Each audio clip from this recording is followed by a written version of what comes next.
All right, Play with Matches is back. Hi. So we have stories for you guys.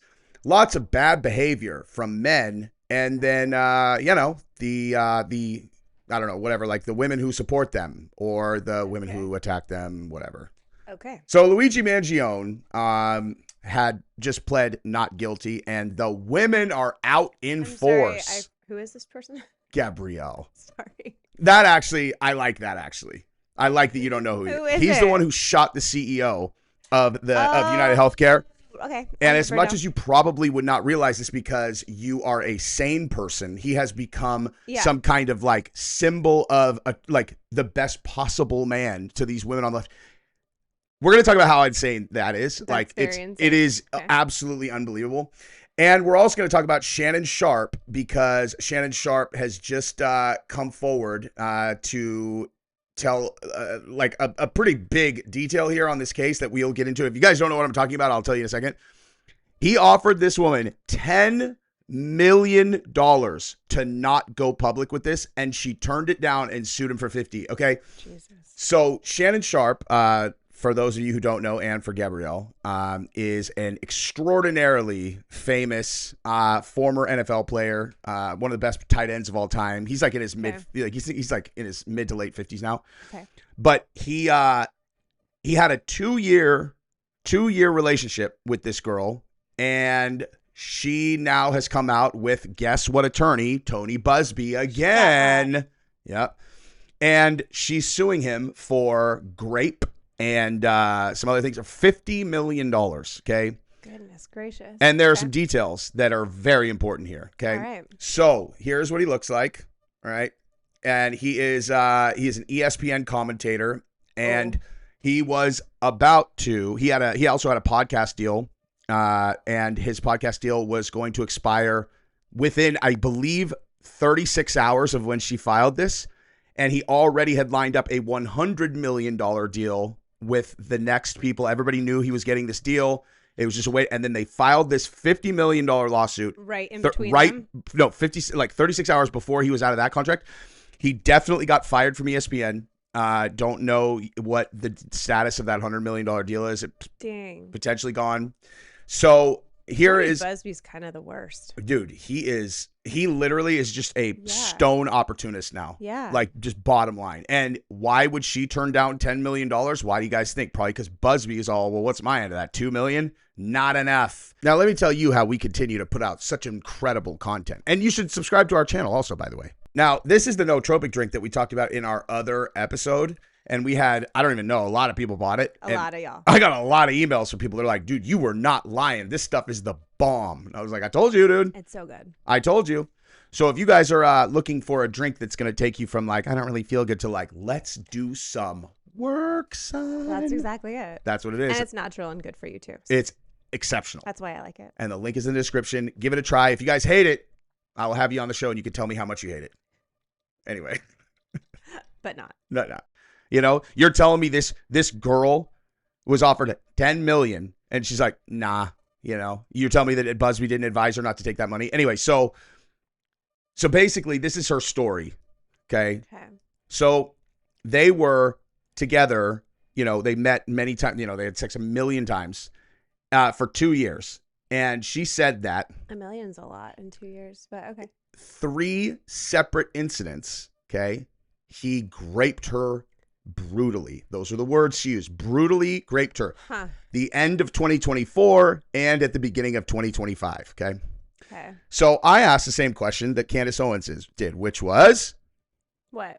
I don't know. What's the first thing that comes to mind when someone tells you they get brutally raped on 3 separate occasions by the same person? Did she tell anybody else about it? I'm not sure. That would be my question. But what's your question? How the fuck were you in the same room as him after the first one? Right. Yes. Come on. Give me a break. Now, some also very important details about this case are that she said that she had like damning evidence against him, that like a recording of him saying he was going to choke the shit out of her next time that he saw her, whatever. So under normal circumstances, I think that, you know, the approach of these like accused men has been basically to kind of you know, oh, we're really eagerly waiting our chance to fight this in court. And they're like, quiet, you know, not anymore. Like now these people are just coming out and being like, nope. And then they put all of their evidence out in response. And Candace is saying she thinks that's because of what Justin Baldoni's team did, which completely flipped the script on Blake Lively completely. So he comes out the day after she files this, and because she filed it as a Jane Doe, and he's all, yeah, no, her name is Gabriella, whatever.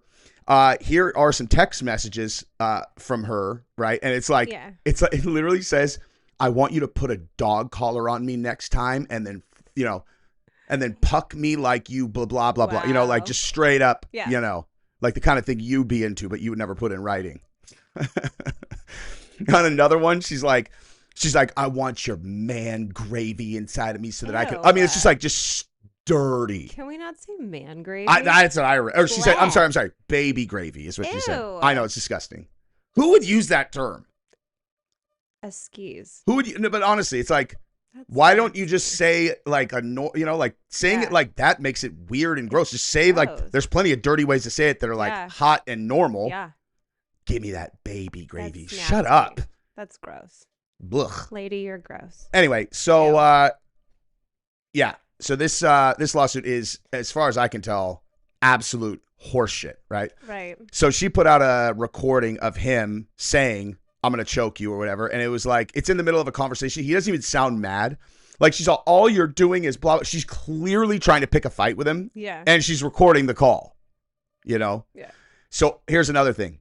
This is how you know this is fucking entrapment, dude. So Busby and her say, we actually have a videotape of the incident in question. And and they're threatening to put it out, right? And they're saying like, it is brutal, it is disgusting, and it's whatever, right? And it's apparently 2.5 minutes long, heavily edited. Shannon Sharpe is like, I'll tell you what, how about you put the entire video out? He's like, not just the edited part. And and when you put the text message together, think about if someone someone videotaped us. Oh yeah. And then just took a small part out, they would be like, throw that guy in prison forever, right? No, it's true. 100%. Yeah. Like, I feel like every relationship has that, though. I think maybe. I don't know about all of them. The ones who are, you know, kind of, you know. But yes. But prison 1,000% with no context. And they thought it was, you know what I mean? Like they thought that was real. Like they would just be like, throw away the fucking key on this guy, which is exactly what she did to him and trapped him, dude. Like, so I think his response is great. I'll show the whole video. Just show the whole unedited video then. Yeah. He's like, please. If it's so damning, let's see the whole thing. Let's see the whole thing. Why are you showing only the edited part? Yeah. And I think Busby has nuked it. Honestly, I was defending this guy for a long time. Busby? Yeah. Yeah. And now between he's this and the Andrew Tate one, first of all, the Jay-Z one. Yeah. You didn't do step one. Like you knew it was a lie. Right? Probably. He knew it was a lie. He had to have. The Jay-Z one, if you guys don't know, the way that they proved it wasn't real was they called her father, who supposedly picked her up after this, you know, grape when she was 13 with her and Diddy, and the father's like, that never happened. The attorney never even did that level of. Said that her dad picked her up 5 hours away and brought her home. He's like, I think I would remember. I think it was a 10-hour drive. It was a 10-hour round trip. Yeah. But he's like, I think I would remember driving 5 hours to go pick up my daughter and then 5 hours home after something like that. Yeah. And you're like, do you have any evidence at all that this is true? None. You know, like it was so easily disproven. Good Charlotte wasn't even there. Yeah. That's who. Yeah. I mean, not to mention, she's a white autistic chick that lives in Oklahoma or whatever. It's like, she was partying. What on earth? What about this is credible? Yeah. It's just a person saying a thing. Hey guys, Leonardo DiCaprio graped me when I was 12. They're like, do you have any evidence of that? I'm like, it happened, man. I said so. It was in Bel Air. It's just stupid, man. And then, so then he goes, and then the Andrew Tate thing, which to me, it's like, it's another one where it's Andrew Tate and you've been dating for a year. And so that's the thing about them having been together for a long time is they can entrap them. Like, of course. Hey, Andrew. Hey, why don't you talk dirty? I'm going to choke you, bitch. I'm going to slap you around. Easy. And then it's like, look what I have, Tony. Just exactly like you told me to. So, yeah. And then again, so the reason we're talking about this again is because he offered her $10 million to not come forward with this because he knows he's got this $100 million contract, whatever. And she said no, dude. He said he's saying it was a drastic attempt to keep the intimate details of his life from going public, not because he did anything wrong. Yeah. I mean, that's just unbelievable. Crazy. That is unbelievable. It's one of those things, honestly, that I think about, like, I don't know. The whole Me Too thing has obviously gotten flipped on its head, but what's the right way to say this? Like, a man who would victimize a woman is a genuinely evil thing that I don't understand. Like, I can't make heads or tails of that. A woman who would have a relationship with a guy, like, they know them, like, even if they got in a fight at the end or whatever, like, they know them well enough that they hung out for multiple years. How could you do that to a person? Girls can be equally evil. No, that's my point. Yeah. It's equally evil. It's like, what the fuck is wrong with you? Why are you doing this? Like, $10 million? Wasn't enough? Yeah. He offered you $10 million. You don't deserve that at all. And that wasn't enough. You had to destroy this dude. Why? I mean, we will never know. Yeah. Now, speaking of things we don't understand about women, let's talk about this guy, okay? He's not even that cute. I know. I mean, he's like I don't know, he's whatever. Decent looking. He's decent looking for a murderer, I That's guess. What I'm saying. It's not, yeah. Not cute enough to overlook murder. Not cute enough to overlook cold-blooded murder. Correct. But that, honestly, what it says more than anything is how psycho women are? Psychopathic the left is. Like, they have been indoctrinated to a point that there is this gigantic, like, corporate evil in the world and government evil in the world that is justifiable to murder, you know, where you're like, and the thing is, they have none of these people have any experience with violence, like, not real violence. Yeah. Right. And these are the exact same group that are hoping that the Menendez brothers get let out of jail. And you're like, they were molested by their father. You're like, first of all, you don't know that for sure. They shot their mom in the face with a shotgun. You know what you know for absolute sure is they blew off their mom's hand while she was going like this in front of them. The last thing their mother saw was the two sons shotgunning her to death after they killed her husband in front of her. That's the last thing their mother saw. Unbelievable. Like, you are choosing to believe a story that they told, which I do not believe at all. Yeah, like, I don't believe it at all. I think it's an outright lie. But even if that were true, why? You know what I mean? And it's just bizarre. It's like they can't conceptualize it. If you showed them, you know, like, if you could kind of, what's that movie with, like, Bill Murray at Christmas where Scrooged? Yeah, but Scrooged. It's oh my god. Yeah, what, like, oh my god. Like Ghost of Christmas Past, like that one. Yeah, exactly. Yeah, it's like, what is it called? Christmas Carol? Christmas. Yeah, but what's the name of the guy? Scrooge. Is this Scrooge? Yeah. Okay, so Scrooge, right? And they take him and they put him in these rooms where he gets to see, you know, what could have been, what would have been, or the effects of things that he did. Yeah. If you put any of these women into the room. Yeah, it's Ebenezer Scrooge. Ebenezer Scrooge, that's right. Yeah. And force them to be in the room, invisible, and watch them do what they did.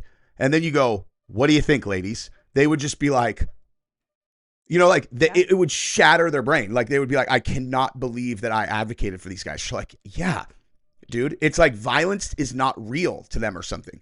I don't know. Or even, you know, with this Mangione thing, because, again, when you go here, the next story up is this. What the? We'll get there. There we go. This one. Supporters flood the New York City courthouse. Okay. Why? Like, stop the violence. So and the death penalty.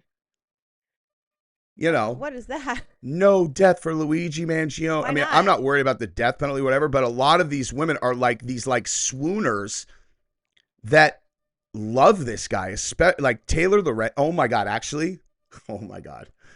I can't believe I didn't think about this. Gabrielle, because Gabrielle has never seen anything. It's true. She has definitely not seen Taylor Lorenz talk about him. I don't even know who that is. Dude, okay. Watch this. Okay. I'm from Mars. Taylor Lorenz. This is absolutely insane. CNN Luigi. Okay. This is one of the Who is she? Okay, so she is one of the most prominent leftist lunatics. She's very, very prominent, okay? But she is completely insane. I'll give you an example. The other day on X, I saw someone holding up a positive COVID test, and their post was, "Oh my God, oh my God, oh my God, I can't stop crying." Okay, they got COVID because they got a positive COVID test. Oh, right now? I don't know, a few days ago or whatever. But like in 2025? Oh yeah, within the last week. Oh, okay. And Taylor Lorenz had commented. You can't ever respond to Taylor Lorenz. She has comments turned off on anything she posts. But if she responds to something else, you can, okay. And she responded back, "Oh, fuck. I'm so sorry." I was like, are you fucking kidding me, dude? Wow. Right now. Okay. So we just had COVID in our house last week. 2 weeks ago, right? 2 weeks ago? Yeah, 2 weeks ago. I don't know. Whatever. That's what I commented back. I was like, guess what? So far, only one person had it. None of us even got it, and the person who did have it was like a little bit sick for like a day. To try to go to jiu-jitsu, and we had to be no. Yeah, after a day, she's like, "I feel fine." Then the next day, I need to go to jiu-jitsu. You're like, dude, you can't bring COVID to jiu-jitsu. Yeah. Anyway, just like you shouldn't bring the common cold anywhere. Exactly. Because it's not nice. Exactly. Okay. No one wants to have a headache and a cough. But that's all it is. That is definitely all it is. That's what I said. And I commented to the girl who said it. I was like, man, what a shock. You're in for a big shock. If it's the first time she's had it. This is the most mild illness that you've had ever. I would take it over the flu any day. That's what I said. I said the flu is. The flu is way worse. So listen to her talk about Luigi Mangione. These millionaire media pundits on TV clutching their pearls about someone standing a murderer when this is the United States of America, as if we don't lionize criminals, as if we don't have, we don't stand murderers of all sorts, and we give them Netflix shows. Lorenz mentioned that there was a disconnect between the way Americans feel and how the mainstream media depicts the Mangione case. She also said she experienced significant audience growth during her coverage of the case. Here's Lorenz on the fanfare surrounding Mangione. So you're going to see women especially that feel like, oh my God, right? Like here's this man who's revolutionary, who's famous, who's handsome, who's young, who's smart. He's a person that seems this morally good man, which is hard to find. Reactions to Taylor's comments on CNN abounded on X. Writer at Outkick and author Ian Miller wrote, CNN is happy to call any opinions they don't like harmful and dangerous, and now they're doing an interview with Taylor Lorenz, who openly fawns over Luigi Mangione and calls him moral. Amazing what protection having the right political ideology buys. Lorenz responded to the situation on Blue Sky, writing, "Me, the women who show up outside Luigi's jail believe him to be this moral hero, and they may be in for a rude awakening when he actually starts speaking. We don't actually know his belief system or morals at all." Oh. The entire media, Taylor Lorenz says Luigi is morally good. Oh yeah, that's what you said. Listen. It is what she said. No. This is only if you disregard everything else she said about him. She's gone on a million shows. But in that particular interview, she was speaking as like a hypothetical human and not as herself. So like this, he's beautiful and he's whatever. Yeah, but she was saying this is what other women think. I don't like this woman. Oh. But I do think that she was incorrectly quoted. Okay, so in this instance, she has gone on a bunch of different shows. Okay, I'm saying in this instance, she was incorrectly quoted. Maybe. Watch it again. Maybe. She literally said, there are women who think he's morally good looking. What I'm talking about is she definitely is talking about herself. Definitely. If you have the context. I think it's a bad quote. I don't like her. I don't agree with her. She bugs the shit out of me, but I think it was a bad quote. Okay, fair enough. But what I'm saying is if you have the full context, it's not even a moderate stretch to say she's obviously talking about herself. Okay. Like she went on all I mean, again, her cover, the reason, like she was saying, she thought, I have never had growth like this ever, is because she went and she was the face of, oh my God, he's a revolution. He's so hot. Hey, can someone get me in touch with Luigi Mangione? She's all, No, she's like, he should launch a meme coin. It would go to the moon right now. This is the dumbest trend that I've ever seen. She the is fucking meme such coin a trend. stupid Stop bitch. launching meme coins, everyone. Knock it off. Yeah. So Not the move. I'm trying to think of what other stuff. She said things like, you know, and everybody's shocked why we are happy to see people like him dead. And you're all happy to see people like him dead. Like, this is exactly what my point was. Is like, they're so disconnected from what violence means and here's the other thing too. When you think about the murdered United Healthcare CEO and why it's such a tragedy, what do you think about? I don't know. I never know where you're going with these. Where? What? His kids and his wife. Okay. Right? Yes. Well, don't make it like duh. I don't. Your brain is a weird place. That's I don't know true. what you think about. Yeah, I'm all. He's Yeah. wearing a maroon sweater. Yes. It could have gone there easily, but yes. He's wearing a of maroon course. sweater, and now no one's ever gonna wear maroon again. You're all what? But yes. Okay, family, so I always think about kids, he's a father. exactly. Yes, he was That's a man doing a job that he was hired for. Sure. every time that I blow up about anything, every single time.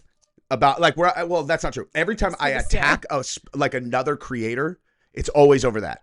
Always, every time. When I blew up over Logan Paul, it was because Dylan Dennis had just announced he had just had a new baby, just became a father, and fucking Logan was like boasting about bankrupting him in the lawsuit. And I was like, you slimy I just lost it. Destiny, I fucking wigged out and made a permanent enemy of him, even though I think he's fucking hilarious and I actually agree with him on a lot of stuff except for anything Trump, was specifically because he went on this press tour gloating over the death of the guy who got shot in the face in front of his daughter and wife. And I was like, I can't let that slide. Like, that's a perma fucking fuck you from me. And then this shit where it's like, the guy was married. He had 2 young sons. He got murdered on television. His kids are going to have to watch that forever. And you're talking about how hot his assassin was. Fuck you, Taylor Lorenz, you fucking idiot. She's stupid. And what they all have in common is none of them have kids. None of them, they just don't understand. It's one of those things that you can never explain to someone. Before kids, you don't know. After kids, you know and can't unknow. Exactly. And that's why it's a divide between human beings. When Cain Velasquez, his whole thing, where, I mean, there are a handful of people who I know have kids and were like, you know, like, dude, he blah, blah, blah. But the vast majority of people in my world who knew, you know, like, are like, can you fucking imagine if that happened to your child, how insane you would go? It's like, and people who don't have kids, they just don't get, like, you can't understand. You can't. You just can't understand. Like, I've got dogs. I would do anything for my dog. I thought that too until I had kids. I did too. Yeah. And they were like, I love you, dog. But like, I would do anything for you. I would give my life for you. I used to think I would give my life for my dog, and I may have like run in front of a car to try to save the dogs, but like, it's inexplicable. When I thought about something ever happening to me, I never was afraid of what would happen to my dog. Like, when I think about something happening to me, my number one fear is my children growing up without a father. I'm like, what if that happened right now? And my kids were like these, you know. But that's where the fear comes. That's how much you care. You're not even afraid about your own death, except for how it affects your own children, you know? It's a good way to put it. Yeah. And anyway, but like, there's just, to me, it's like, that's one of the major disconnects between the two sides is like, I can't relate to them at all. Like, you know, their ideals make no sense to me. Their principles make no sense. They don't prioritize the right things. The fact that anyone thought that it was an okay thing to be like, oh, yay, this guy shot and killed the CEO. Even if I hated those guys, even if it was like Fauci or Bill Gates, I'd be like, dude, you guys, we can't live in a place where you just murder people in the street, man. Although I'd have felt, you know, not quite as bad about those ones, but, you know. Okay. Just kidding. They have kids too, dude. Okay, I understand. Anyway, so that's that, dude. Love you guys. See ya. Bye.